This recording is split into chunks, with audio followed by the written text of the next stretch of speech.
Right. రాష్ట్ర ప్రభుత్వం నిర్వహించబోతున్నటువంటి అందాల పోటీలకు వ్యతిరేకంగా ఈరోజు సమాఖ్య మహిళా సంఘాలన్నీ కూడా నిరసన వ్యక్తం చేస్తూ ఉన్న పరిస్థితి. ఇప్పటికే చాలాసార్లు ప్రభుత్వం దృష్టికి ఈ సమస్యను తీసుకుపోయినా కూడా బేఖాతరుగా ఖచ్చితంగా మేము పెట్టి తీరుతాం అన్నట్టుగా ప్రభుత్వం వైఖరిని వీళ్ళు మళ్ళొకసారి నిరసిస్తూ ఉన్నారు, దాన్ని వ్యతిరేకిస్తూ ఉన్నారు. ప్రస్తుతం దీని మీద మనతో పాటు మాట్లాడడానికి కార్పొరేటర్ హేమ గారు ఉన్నారు. మాట్లాడే ప్రయత్నం చేద్దాం. నమస్తే మేడం. ఏం చెప్తారు? అందాల పోటీలు నిజంగా తెలంగాణకు అవసరం ఉన్నాయంటారా? ఒక పక్క బ్రాండ్ ఇమేజ్ పెంచుతామని చెప్పి రేవంత్ రెడ్డి చెప్తా ఉన్నాడు. తెలంగాణ బ్రాండ్ని పెంచడానికి చాలా మార్గాలు ఉన్నాయి. కేవలం ఈ మిస్ వరల్డ్ కాంపిటీషన్స్తోని బ్రాండ్ పెరగదు. దాంతో మన కల్చర్ని పెంచుతా అనే ప్రయత్నం చేస్తున్నాను.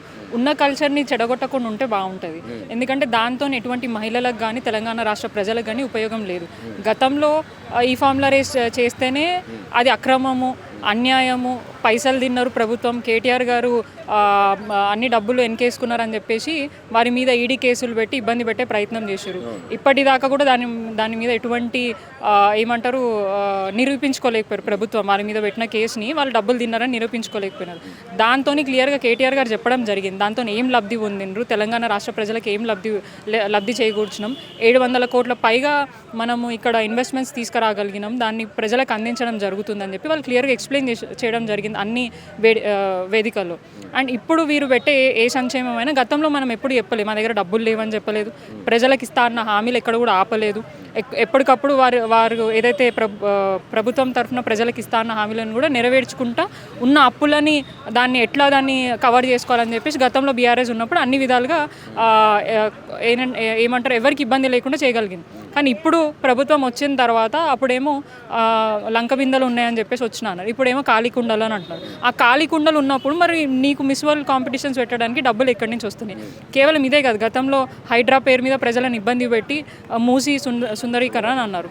మరి దానికి కూడా డబ్బులు లేకుండా మరి దానికి డబ్బులు ఎట్లా వస్తున్నాయి? అంటే ప్రజలకి అభివృద్ధి చేయడానికి కానీ సంక్షేమ పథకాలను అందించడానికి కానీ ఎటువంటి డబ్బులు లేవు అని స్వయంగా మీరే రీసెంట్గా మన బడ్జెట్ పద్మనాభం పరిస్థితి ఉంది నా మాదిరి అని చెప్పేసి రేవంత్ రెడ్డి గారు మీడియా ముఖంగా చెప్తున్నారు. అంటే అది ఒక్కొక్క రూపాయి లెక్కను కట్టి దాన్ని అందరికీ అందించాలని చెప్పేసి సినిమాలో ఉండే ఇది. సో వారు స్వయంగా ప్రభుత్వం ఏ పరిస్థితిలో ఉందనేది ప్రజల ముందు చెప్తున్నప్పుడు మరి ప్రజలకు ఉపయోగపడే విషయం అయితే కాదు కదా. ప్రజలకి హామీలు ఏవైతే మహిళలకు హామీలు ఇస్తానో 2500 ఎక్కడ పోయినాయి, తులం బంగారం ఎక్కడ పోయింది, స్కూటీ ఎక్కడ పోయింది, విద్యార్థులకు ఇస్తాన్న విద్యా భరోసా ఎక్కడ పోయింది, ఉద్యోగాలు ఎక్కడ పోయినాయి, అండ్ ఏదైతే నిరుద్యోగ వృత్తి ఎక్కడ పోయింది, అట్లాగే గవర్నమెంట్ ఎంప్లాయీస్కి జీతాలు ఇచ్చే పరిస్థితి లేదంటున్నాం. మరి ఇంత ఇబ్బందికరమైన పరిస్థితి ఉన్నప్పుడు ఆ డబ్బులేవో వీటికి ఉపయోగిస్తే బాగుంటుంది కదా. అందాల పోటీలతో ఎవరికి ఉపయోగం? నీకా, నీ ఇంటోళ్ళక, నీ ప్రభుత్వంలో ఉన్న మంత్రులక? అంతే కదా. 10% 15% కమిషన్లు తినడానికే కదా ఇప్పుడు ఈ కాంపిటీషన్ పెడుతున్నాం. తెలంగాణ రాష్ట్ర ప్రయోజనాల కోసం జరగట్లేదు అంటారా ఈ కాంపిటీషన్? డెఫినెట్గా కాదండి, డెఫినెట్గా కాదు. ప్రజలందరూ వ్యతిరేకిస్తున్నారు. ఇప్పుడు ఓయూ సాక్షిగా ఎంతోమంది మహిళలు ఇక్కడికి వచ్చి నిరసన ప్రకటిస్తున్నారు అని అంటే దాంట్లోనే మనకు క్లియర్గా అర్థమవుతుంది. అంటే మహిళలు దీనికి వ్యతిరేకం. మిస్ వరల్డ్ కాంపిటీషన్ అంటేనే మనం ఎట్లుంటుందో మనకు తెలుసు. అఫ్కోర్స్ దానివల్ల బ్రాండ్ పెరుగుతుంది అని చెప్పేసి నువ్వు అనుకుంటున్నావు, కానీ బ్రాండ్ పెంచడానికి ఎన్నో మార్గాలు ఉన్నాయి. ఇప్పుడు ఈ రేసు ఇవన్నిటి కూడా మన దగ్గర ఎప్పుడు జరగలేదు. మన దగ్గర చేసుకోగలిగినాము అండ్ ఇన్వెస్ట్మెంట్స్ తీసుకురాగలిగినాం. ఇప్పుడు దీంతో ఏం ఇన్వెస్ట్మెంట్స్ వస్తే ఒకసారి రేవంత్ రెడ్డి గారు చెప్పాల్సింది. అండ్ ఈయన కూడా చాలా ఏమంటారు ఇంటర్నేషనల్ ట్రిప్స్ వేసిండ్రు. మరి అక్కడి నుంచి ఎన్నో కంపెనీస్ ఇక్కడికి వస్తున్నాయి, ఎన్నో ఉద్యోగాలు వస్తాయి, ఎన్నో ఇన్వెస్ట్మెంట్స్ వస్తాయని అన్నారు. మరి ఇప్పుడు దాకా అది ఎటువంటి దానికి ఏమంటారు శ్రీకారం ఎందుకు చుట్టలేదు? అంటే మొన్న ఏదో స్కిల్ యూనివర్సిటీ భూమి పూజ అని చేసి ఆ తర్వాత ఎటువంటి జరగలేదు. అంటే అన్నీ కూడా బోగస్ మాటలు, ఫేక్ మాటలు చెప్పి వీళ్ళు టైం గడిపే ప్రయత్నం చేస్తున్నారు, ప్రజలను మోసం చేసే ప్రయత్నం చేస్తున్నారు తప్ప ఎక్కడ కూడా అభివృద్ధి సంక్షేమం జరగట్లేదు. అండ్ ప్రజలందరూ కూడా వ్యతిరేకించదు అదే. నువ్వు చెయ్యి, తెలంగాణ బ్రాండ్ని పెంచాలా, స్పోర్ట్స్ని ఏదైతే ఏషియా గేమ్స్ని ఇక్కడ మనం ఇండియాలో పెడదాం, మన తెలంగాణలో పెడదాం అని అట్లాంటివి ఇప్పుడు చేసేది ఉన్నాయి. మరి మిస్ వరల్డ్ కాంపిటీషన్తో ఎవరికి మంచి జరుగుతుందని చెప్పాలి. 200 కోట్లు అని అంటే అది చిన్న అమౌంట్ కాదు. ఎంతోమంది రైతులకు హెల్ప్ అవుతాయి, పెన్షన్లు రానోళ్ళకి హెల్ప్ అవుతాయి, మహిళలకు హెల్ప్ అవుతాయి, తులం బంగారం ఇస్తాను. మరి బంగారం రోజు రోజుకి పెరిగిపోతుంది, దాన్ని ఎట్లా డబ్బులు ఇచ్చే ప్రయత్నం చేస్తున్నావు? ఇవన్నీ కూడా ప్రభుత్వం చెప్పాల్సిందే. ఎందుకంటే ఇప్పటిదాకా వాళ్ళు ఇస్తా అన్న హామీలో 6 గ్యారంటీలు అన్నారు. 6 గ్యారంటీలో 420 హామీలు ఉన్నాయి. ఆ 420లో నువ్వు ఒకటి, అది కూడా హాఫ్ అంటే హాఫ్, అది కూడా ప్రజలకి మహిళలకు ఉపయోగం లేదు. దాంట్లో మహిళలందరూ వ్యతిరేకిస్తున్నారు. ఎక్కడికక్కడ గొడవలు అవుతున్నాయి. అంటే జుట్టు పట్టుకొని కొట్టుకునే పరిస్థితికి నువ్వు మహిళని తీసుకొని వచ్చినావు.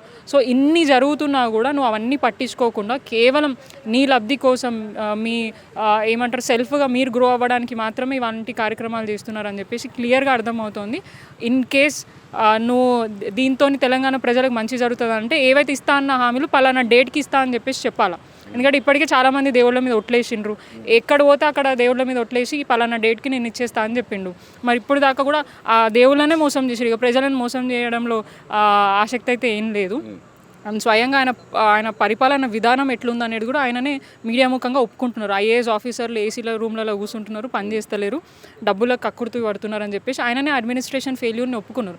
ఇంత జరుగుతున్నా కూడా ఏది పట్టనట్టు ఈ మిస్ వరల్డ్ కాంపిటీషన్స్ పెడుతున్నారంటే నిజంగా వాళ్ళ వైఫల్యం అనేది క్లియర్గా అర్థమవుతుంది. అండ్ నిజంగా ప్రజలు కూడా గమనించాలా ఎందుకు ఎవరిని సంతోషపెట్టడానికి, ఎవరిని లబ్ధి చేకూర్చడానికి కార్యక్రమాలు చేస్తున్నారు. ఇప్పుడు సెంట్రల్ దీని మీద స్పందించాలా డెఫినెట్గా. ఎందుకంటే గతంలో ఈ ఫామ్ల రేస్ అనగానే కేటీఆర్ గారు విరుచుకుపడ్డ వాళ్ళు, మరి ఇది ఎంతమంది జోబ్లలో పోతుంది, ఎక్కడి నుంచి వస్తున్నాయి, స్పాన్సర్షిప్ అంటున్నారు. మరి ఆ వచ్చే స్పాన్సర్షిప్ని ప్రజల బాగు గురించి ఉపయోగిస్తే బాగుంటుంది కదా. 200 కోట్లు అనేది నిజంగా చాలా హ్యూజ్ అమౌంట్. విద్యార్థులు ఇబ్బంది పడుతున్నారు, అక్కడ సరైన వసతులు లేవని చెప్పేసి మరి వాళ్ళ మీద పెట్టండి. ఆ స్పాన్సర్షిప్స్ని తీసుకొని వచ్చి ఇట్లాంటి స్కూల్స్ని ఇంప్రూవ్మెంట్ చేయడం, ఎడ్యుకేషన్ ఇన్ఫ్రాస్ట్రక్చర్ని ఇంప్రూవ్మెంట్ చేయడానికి, లేదంటే మెడికల్ ఇన్ఫ్రాస్ట్రక్చర్ ఇంప్రూవ్మెంట్ చేయడానికి ఇట్లాంటి వాటికి ఉపయోగపరచండి కదా. దీంతో అంటే ఎటువంటి లాభం అయితే లేదు. అండ్ బీజేపీ దేశ ధర్మాన్ని కాపాడుతున్నాం, భారతదేశ సంస్కృతిని కాపాడుతున్నాం అని చెప్పుకుంటూ ఉంటుంది.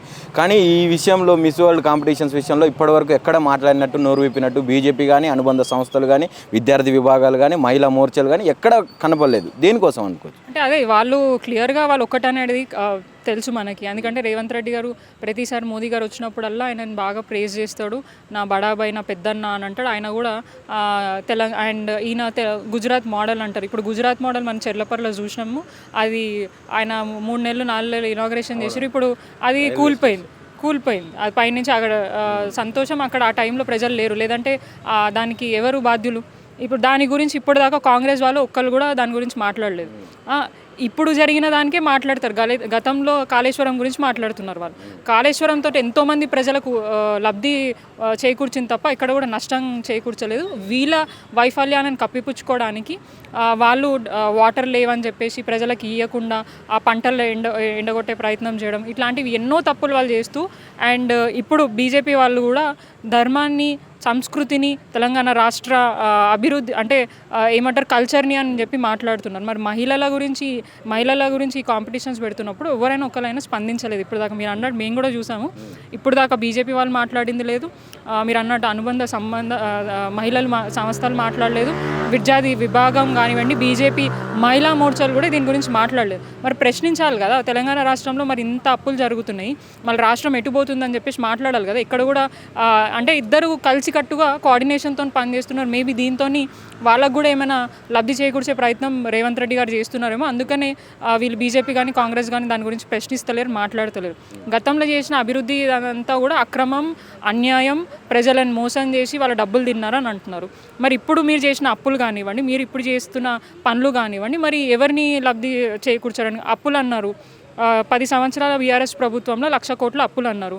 సరే మేము ఏం చేసినాం అనేది మేము క్లియర్గా చూపిస్తాం, ఎక్కడెక్కడ ఏం కట్టినాము, కలెక్టర్ బిల్డింగ్లే కానీ, పోలీస్ కమాండ్ కంట్రోల్సే కానివ్వండి, మెడికల్ కాలేజెసే కానివ్వండి, రోడ్లు కానివ్వండి, ఫ్లైఓవర్స్ కానీ అవన్నీ మేము అప్పులు చేసి దాన్ని కట్టి మళ్ళీ అప్పులను తీర్చే విధంగా కూడా రెవెన్యూని జనరేట్ చేసే ప్రయత్నం చేసినాం. కానీ మీరేం చేసిండ్రు? ఇప్పుడు దాకా 15-16 నెలల నుంచి తెచ్చిన అప్పులు ఎక్కడ పోయినాయి, ఎవరింటికి పోయినాయి, ఎవరి దగ్గరికి ఉన్నాయి, అండ్ ఏ బిల్డింగ్లు కట్టినారు, ఎక్కడ రోడ్లు వేసారు, ఎక్కడ ఫ్లైఓవర్లు కట్టినారు, గతంలో చేసిన అభివృద్ధి కార్యక్రమాలకు కదా ఇప్పుడు మీరు శంకుస్థాపన మీ కాంగ్రెస్ ప్రభుత్వం చేసిందని చెప్పేసి పెట్టుకొని చేస్తున్నారు.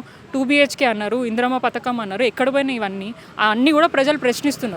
సో దీన్ని ప్రజలు గమనిస్తున్నారు. డెఫినెట్గా రేపటి రోజున వీళ్ళకి మంచి రోజులు అయితే డెఫినెట్గా లేవు. ఆల్రెడీ వాళ్ళు చేసిన అరాచకం అంతటా కూడా ప్రజలు ఏమంటారు బాధపడుతూ వాళ్ళని ఎప్పుడు దింపే ప్రయత్నం, అంటే వాళ్ళే అడుగుతూ ఉన్నారు కొన్ని రాజకీయ పార్టీలన్నీ, అంటే వీళ్ళని దింపే ప్రయత్నం చేయండి, మాకు వీళ్ళ పరిపాలన నచ్చుతలేదు, ఏదో ఆశకు పోయి మేము ఏమంటారు ఓట్లు వేసినాం తప్ప ఇట్లా చేస్తారని మేము ఎక్స్పెక్ట్ చేయలేదు. ఎందుకంటే గతంలో కేసీఆర్ గారి మీద ఎవరికి కోపం లేదు, గతంలో కానివ్వండి ఇప్పుడు ఇంకా ఎక్కువ గౌరవం కానివ్వండి, ఇంకా ఎక్కువ కేసీఆర్ గారి ప్రభుత్వం కావాలని కోరుకుంటున్నారు. గతంలో ఏంటంటే అడగకముందు అన్ని కేసీఆర్ గారు చేశారు కాబట్టి ఏ ప్రభుత్వాలు వచ్చినా కూడా గదే కొనసాగిస్తారు అండ్ ఇంకా ఎక్కువ చేస్తారన్న ఆశ ప్రజలలో ఉంటుంది తప్ప ఇంకా తగ్గిస్తారని ఎవరు అనుకోరు. సో ఇంకా ఎక్కువ చేస్తారని రేవంత్ రెడ్డికి పట్టం కడితే ఇప్పుడు ఆయన చేసేది అని అంటే ఇది అంటే అఫ్కోర్స్ నిజంగా కుక్కతో ఒక వంకరే అయినా ఎన్ని మాటలు తిట్టినా ఎంత చేసినా కూడా ఆయన చేసే పని ఆయన చేస్తూనే ఉన్నాడు. కానీ ఆయనకు బుద్ధి చెప్పడం తెలంగాణ ప్రజలందరూ మేల్కోవాలి.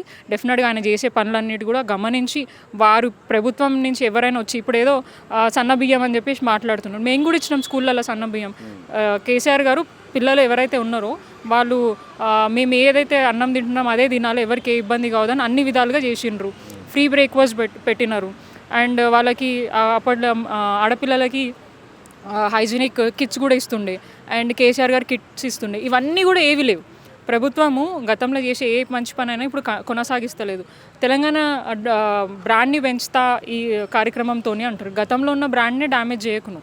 గతంలో ఏవైతే అభివృద్ధి సంక్షేమం ఉందో దాన్ని డ్యామేజ్ చేయకుండా నువ్వు పని చేస్తే డెఫినెట్గా నువ్వు అనుకున్న దానికి ఏమైనా రీచ్ అవ్వగలిగే స్కోప్ ఉంటుంది తప్ప గిట్లా చేస్తే మాత్రం ఇంకా కూడా పడిపోయే ఆస్కారం ఉంటుందని పెరిగే ఆస్కారం అయితే ఉండదని మాత్రం క్లియర్గా అర్థమవుతుంది. డెఫినెట్గా వాళ్ళు పునరాలోచించుకొని ఈ ఏదైతే మిస్ వరల్డ్ కాంపిటీషన్స్ ఉన్నాయో రద్దు చేసి ప్రజలకి ఈ డబ్బులు ప్రజలకి ఉపయోగపడే విధంగా వాళ్ళు యూజ్ చేస్తే బాగుంటుందని ప్రజా అభిప్రాయం అండ్ మా డిమాండ్ కూడా.